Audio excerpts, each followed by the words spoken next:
Hello everyone. Before we get to our main topic today, I want to talk very briefly about marathon running. So way back in 1985, science journal Nature published an article predicting that by the year 2000, women would be consistently running faster marathon times than men. Now, what led them to make this prediction? Well, it was the data they had. They saw that men's marathon times had hit a plateau, and the record time was increasing only very slowly and by very small amounts.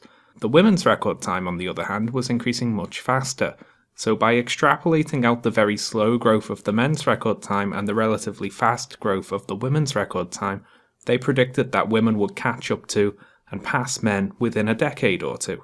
Now then, they made a mistake, didn't they? One which got them not a small amount of impolite mocking. And what was that? Well, by just extrapolating the current data trends into the future, you'd fairly quickly have women running the marathon faster than the speed of sound, which is probably highly unlikely. Where Nature went wrong was not considering any other factors which might have an effect on those data trends in the future. For example, women hitting the same plateau as the men did, which is, of course, what happened, Women's times had been increasing quickly because not as many women were participating as men. Women's sports science wasn't as advanced as men's, but as women caught up to the men's times, those trends changed, obviously. So why am I talking about this blunder by a science journal in 1985? Well, I just want to highlight the danger of projecting current short-term data trends decades into the future. For example, will birth rates among poorer immigrant populations remain the same several generations down the line? It's something to think about and keep in mind. So then, what's the actual topic of my video today? Well, it's a recent video uploaded by Lauren Southern called The Great Replacement, and let's watch the introduction to that. Hey everyone! Okay, so today we are going to be talking about a very serious subject, something that I think a lot of people are too afraid to talk about because they're worried about being called a bigot by both the people on the left and the right, surprisingly. So in order to avoid people trying to discredit this video with name-calling of Nazi or propagandists or other such nonsense, it's going to be a very data-based video for the first bit. Yay, data analysis, that's me. I have a little alarm that goes off when someone says data on YouTube. So that intro there had a few of the regular white nationalist rhetorical tricks you see online. Lots of people agree with us. They're all just too afraid to talk about it. You see, they don't want to be called racist. They're scared, but we're going to talk about it because we're brave, aren't we? Us talking about it, yeah. Silly. Lauren also tries to avoid accusations of racist and Nazi by saying, this is a data-based video. I'm going to be talking about statistics. Statistics can't be racist, they're just a bunch of numbers. So by the rhetorical framework I just imposed here, I literally can't be a racist. Well, we'll see about that. So anyway, what is the topic of Lauren's video? So bear with me, because the thing I want to talk about today is the Great Replacement. The Great Replacement is a term coined by French writer Renaud Camus, referring to what he views as the irreversible overthrow of France and its culture by Muslim immigrants from the Middle East and North Africa. The Great Replacement is a very simple concept. You have one people, and in the space of a single generation, you have a different people. Despite various misrepresentations, Camus does not oppose current immigration policy out of racism or Islamophobia, but on the basis of the preservation of French traditions and culture. And though Camus has had his eyes set specifically on France, his concerns have been shared by many nationalist and identitarian movements all across Europe. But the real question that comes in now is there any evidence that a great replacement is actually occurring? Or is Camus just another instance of paranoid white panic? Is he just another racist xenophobe who deserves to be convicted of a hate crime in order to pay a €4,000 fine? Yeah, that actually happens in Europe. I'll stop you there, Lauren, first off. This says, in connection with two separate bar clashes in Paris with people who accused him of hate crimes, and then he didn't even appear in court for the verdict. And apparently he was shouting, I love Hitler, people like you would be dead, your mothers, your forefathers would all be fucking gassed at people. So, good. Fuck that guy. Anyway, let's talk about the Great Replacement, which means white genocide. By the way, it's the exact same concept. It's just been given a makeover to try and sell it to more people. White genocide is a conspiracy theory that says white people are dying out due to a combination of race mixing and white people having children at a slower rate than non-white people. You know, as if it's a competition. Now, not only is this not true, there are more white people alive today than at any point in history, it's also not genocide. You know, even if it was happening, it's not deliberate. It'd just be a demographic change over time. That's not genocide. No white people are getting killed because of this. You know, that's white privilege for you, I guess. We even get the nice version of genocide. Of course, the sorts of people who believe this rubbish will tell you it is deliberate because it's supposedly the Jews doing it, which, you know, they think because they're racist morons. But people like Lauren Southern and Stefan Molyneux and others who peddle this replacement rubbish, well, they aren't allowed to say it's the Jews doing it because then they'd lose their platforms for being openly racist. So, because they can't openly blame it on the Jews, I can say it's not deliberate and therefore not genocide, and they're not allowed to retort, which is awfully fun. It's a bit like cheating, you know, they know they're being anti-Semitic, and I know they're being anti-Semitic, but only I get to say it. Anyway, so replacement is the PC term these people have come up with to stand in for white genocide. And it's a silly term, and I'll give you an example. Here's a picture of a giraffe, say, and now I'm going to replace that picture of a giraffe with a picture of a dog. Do you see what happened there? I replaced one thing with another thing. That's what replacement means. Now let's try it another way.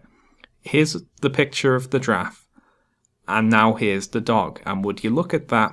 We've got both. They're both still there. Nothing's been replaced, you know. They both just are there now. Do you follow? Anyway, let's get into Lauren's data.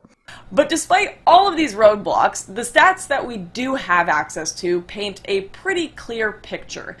In 1993, 7% of the UK population was foreign-born, and 3.6% were foreign nationals. With the 2004 European Union enlargement and drastic shifts in immigration policy, those numbers rose to 13.5% and 8.9% in 2015. These populations are primarily of Indian, Pakistani, or African background. Uh-oh, that was a lie. Sorry, Lauren. So the stats that were just showed there come from the Migration Observatory from the University of Oxford. And Lauren cites two sources from the Migration Observatory. Let's take a look at those. The first is long-term international migration flows to and from the UK. And for a start, this one says, the share of EU citizens in LTIM inflows and net flows has increased. The share of EU citizens among incoming migrants has been steadily increasing since 2004, when it stood at 22%, and is much higher than the average for the 2000 to 2003 period when it stood at about 13%. By contrast, the share of immigrants from outside the EU has declined from 63% of all incoming migrants in 2004 to 45% in 2016. So according to this study, migrants from outside the EU account for less than half of the total incoming migrants. Now, I know you're Canadian, Lauren, maybe you don't know that much about Europe, so a little geography lesson for you. India, Pakistan, and Africa aren't in Europe. It's not even close. And if we take a look at the other Migration Observatory source, Migrants in the UK, an overview, that one actually lists the countries that migrants into the UK come from. And the number one spot is Poland. Poland tops the tables for both country of birth and country of citizenship among migrants in the UK. And take a look at these countries. The vast majority of countries on this list are within Europe. These are mainly European migrants coming into the UK. These populations are primarily of Indian, Pakistani or African background is just a flat-out lie. Why is Lauren ignoring the Polish immigrants, for instance? I wonder why that could possibly be. Well, it's because they're white. Obviously. You see, this thumbnail with all the little black figures outnumbering the little white figures, that wouldn't make any sense if she was like, oh yeah, by the way, most of these immigrants are just Europeans moving around the EU, and those Europeans are generally white themselves. It's harder to scaremonger for a racist audience if you actually tell the truth. But let's carry on and take a look at this headline. Migrants change UK forever. White Britons will be minority by 2066. Let's talk about this. So first off, this headline doesn't mean that white people will be a minority in the UK. It means that self-identified white Britons will be not necessarily a minority, but not the overall statistical majority. And what's the difference there? Well, if 49% of the country identify as white British, they'll still be the largest group unless every single other person in the country identifies as the same thing. In actuality, what you would have would be 49% white British, and then a certain percentage for Asian British, a certain percentage for black British, a certain percentage for white Irish. From the news report, in the study, minorities are classed as people who also describe themselves in censuses as Irish or another nationality. So a certain percentage for white Polish people, I guess, if we're acknowledging that they exist and aren't actually from Pakistan. Anyway, the largest group would still be white British. I mean, they're not going anywhere. They'll still exist. It's just that cumulatively, all the people who self-identify as something other than that, added together, would be the slight majority in 50 years' time. And it doesn't sound so scary when you put it like that, does it? And this is all assuming that the current data trends can be projected 50 years into the future while staying the same. And it might be worthwhile looking at who compiled this data. From the Express, it was Professor David Coleman. Now, who is Professor David Coleman? Well, he is the founder of Migration Watch UK. Hello, Migration Watch UK. It's nice to see you again so soon. And he's also a member of the Galton Institute, formerly known as the Eugenics Society. And there's no prizes for guessing why they had to change the name. It's actually quite funny how little effort you have to put in to get past Lauren's gossamer thin, politically correct veil and see all the weird Nazi shit behind her positions. The first source on her list in her video description is The Great Replacement Part 2, Great Britain, from Defend Europa, written by a chap called William, who handily links his Twitter account @RealWilliam. And let's see some of the things he has to say. I'm still waiting. Nobody can present me with conclusive evidence that gas chambers even existed, let alone that 6 million were gassed. Am I a racist? If racist means against other races who wish to harm my race, then yes, guilty as charged. Capitalism and Bolshevism are two sides of the same international Jewish coin. Adolf Hitler. So, good first source there, Lauren, a self-identified, Hitler-quoting, anti-Semitic, Holocaust-denying racist. I'm sure he's got an unbiased opinion about immigrants. I can't be racist, I'm just quoting statistics. Oh, by the way, my first source is a fucking Nazi. And let's have a look at some of the top comments on Lauren's video, which I screen capped before they started getting deleted. 1488. It's a good start there, very subtle. Here's some truth. Jews were and are to blame for the Great Replacement. And then a bunch of other crap. The Great Replacement is a Jew-orchestrated plan of white genocide. This is happening because of Jews. The Jews hate us. Zionist Jew degeneracy. Etc. And it goes on. Quite the elephant in the room we have here. This is the problem that people like Lauren are gonna run into again and again. Their viewer base is just too clueless to play ball. And it's difficult to sanitize white nationalism when you have a bunch of dudes in white hoods behind you ranting about the Jewish question. We're all onto this game by now, Lauren. You're not fooling anyone. Anyway, let's carry on and have a bit of a think about Germany. So Lauren has a few sources about Germany in her video description there. This from Information Liberation. Nearly 40% of Germany's under 5s are foreigners. Now, that's not true. If they were born in Germany, they're German citizens. They're not foreigners. What you mean to say and what you're actually outraged about is that those people might not be white. I also like this picture here, which has a bunch of smiling children waving the German flag, and this is supposed to be a bad thing somehow. There's also this story from the Daily Mail. Germans now the minority in Frankfurt. More than half of residents in the city have a migrant background. And the top comment on this article is pretty funny. Migrant background? That could still mean they were born and raised in Germany, speak German as their first language, and are German citizens with no other allegiance. Very misleading headline. That comment is from Tommy there, not Robinson, I assume. As a side note here, this article manages to spell the word integrate 3 different ways in just 2 sentences, which is impressive, to say the least. Anyway, yes, Tommy's right. People of a migrant background doesn't mean migrants. It means people of a migrant background, which, depending on where you want to mark the cutoff point in history, that could include any number of people. Also, again, not that it matters, but like in the UK, the majority of these migrants are from other European countries. Quoting the article, Turkish migrants are the largest non-German minority that are settled in Frankfurt, accounting for 13% of the population. A further 61% of residents who were born abroad have come from other countries within the European Union. Lauren, again, doesn't mention this because she's trying to mislead their audience about the race of the migrants. You know, if the majority of them are other Europeans, it ruins the white nationalist narrative. There's another point here about the duration these migrants plan to stay, because of course, not all migrants are permanent migrants. And looking again at Lauren's Migration Observatory source, the share of immigrants planning to stay for shorter periods of 1 to 2 years has increased since the 1990s, with less than a third of incoming migrants planning to stay for a period of more than 4 years. Lauren doesn't mention this and treats all migrants as though they are permanent migrants, when the statistics just don't support this.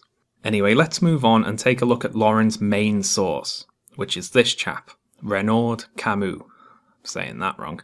And let's have a little read of a WordPress blog post written about Camus and his replacement theory. That I found in Lauren's sources, by the way.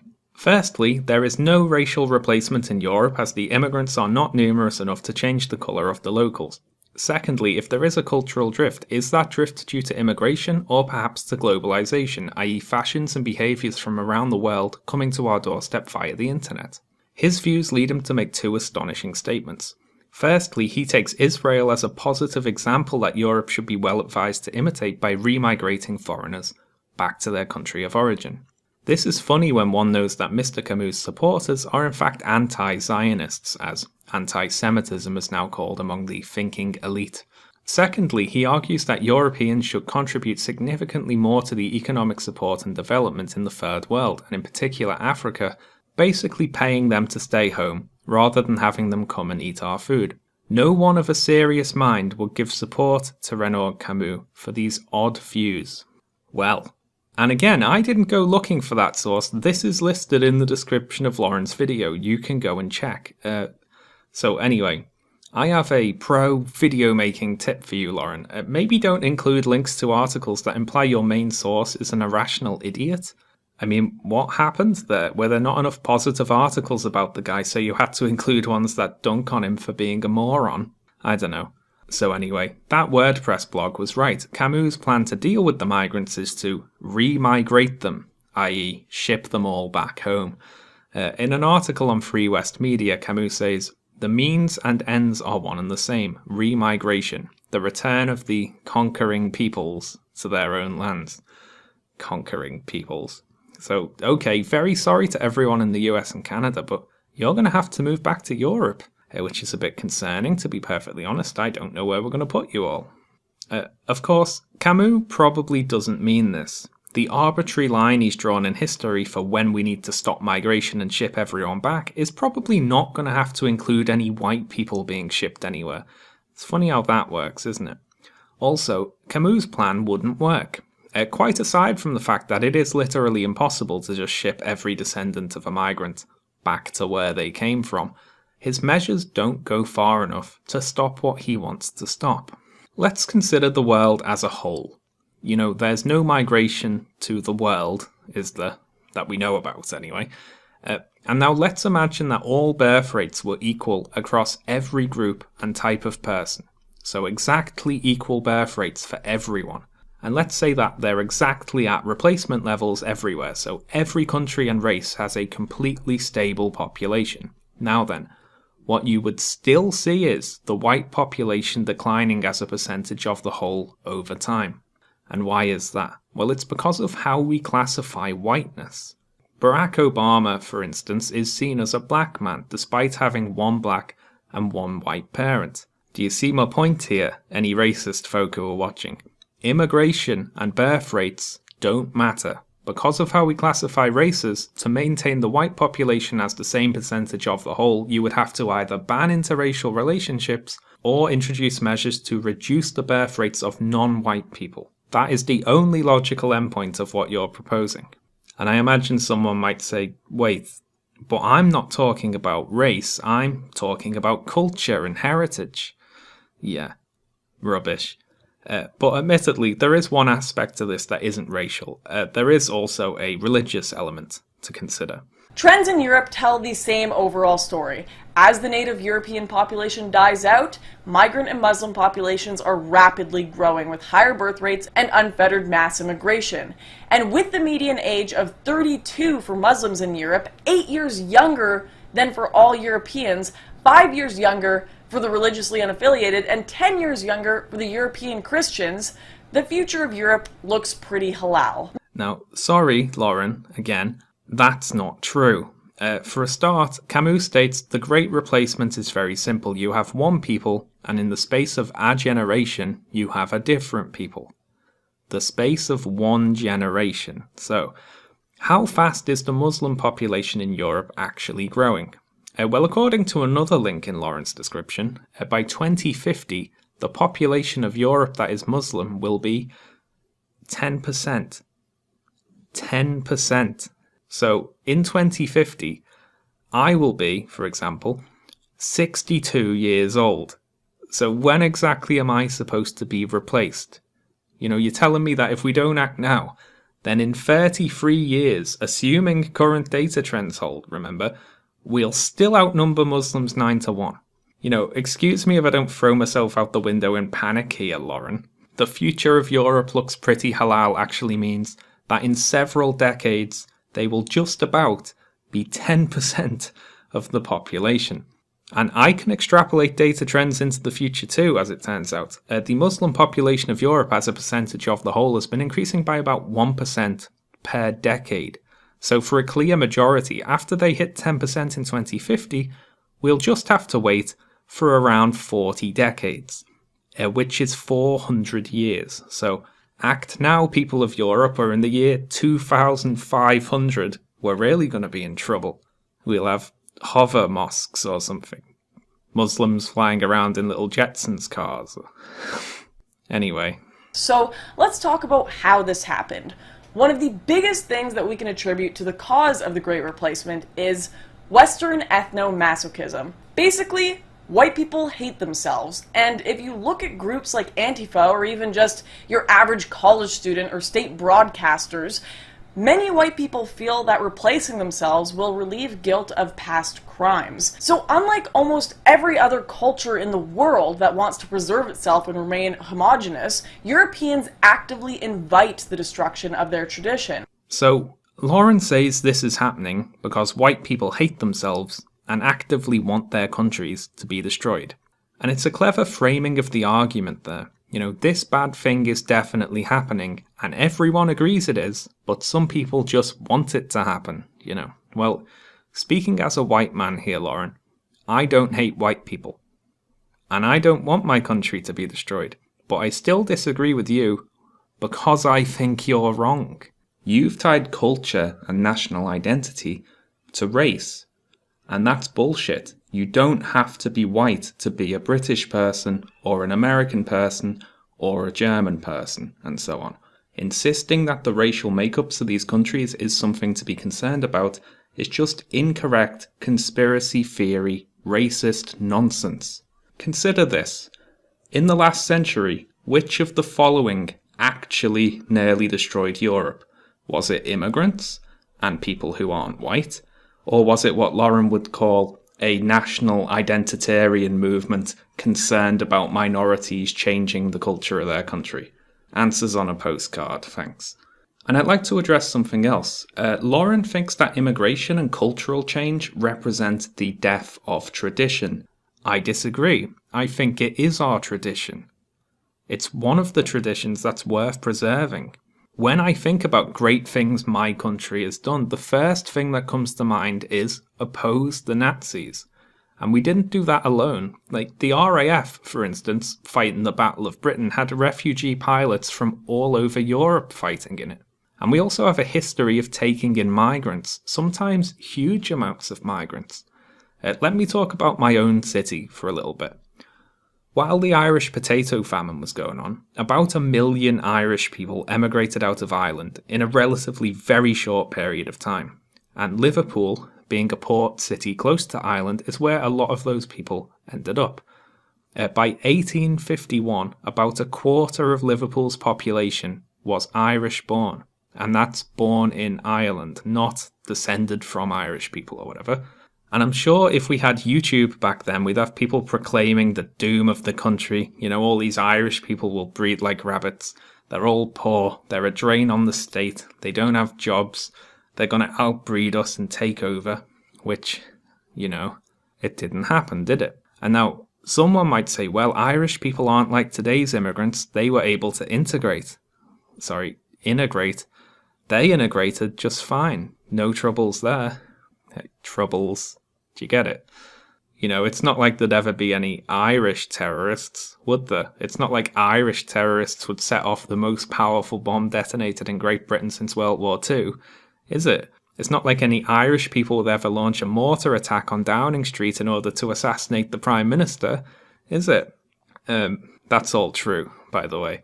And now, a few decades later, nobody really cares, you know. Nobody is fretting about Irish birth rates. No one's crossing the road or getting off a bus when they hear an Irish accent, are they? Not many people in Britain are all that fussed anymore.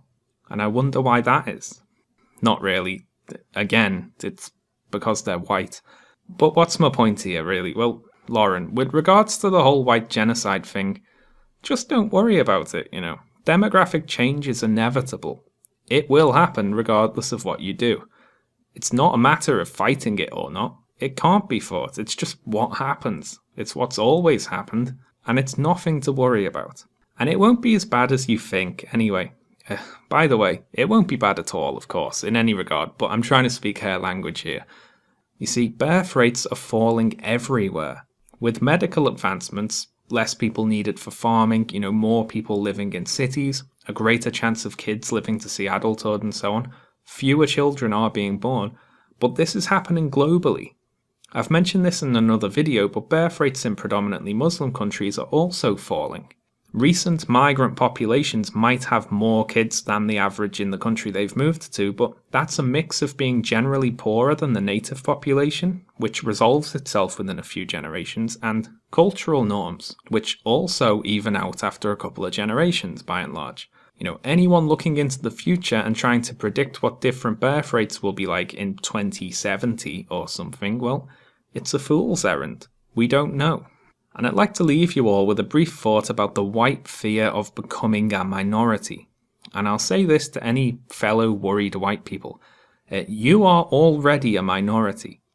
You're a minority in lots of ways, many of which might seem trivial to you right now. But what happens when a Nazi-like party comes to power and starts again judging people by nose length or eye colour or skull shape? You know, don't start hating on minorities in order to prevent becoming one, because you already are. So just get used to it, I guess, and chill out. Thanks for watching, everyone. This Rome video is never going to come out, is it? Sorry, my fault. I keep getting distracted. I should just completely log off the internet until it's done now. Thanks as always to my supporters over on Patreon, who almost literally put food in my mouth. I love them all, and I hope they all get exactly what they want for their birthdays. And if you would like to be similarly complimented, consider supporting me yourself. It's positively exciting. Also follow me on Twitter if you feel like. Righty ho folks, I'll see you soon.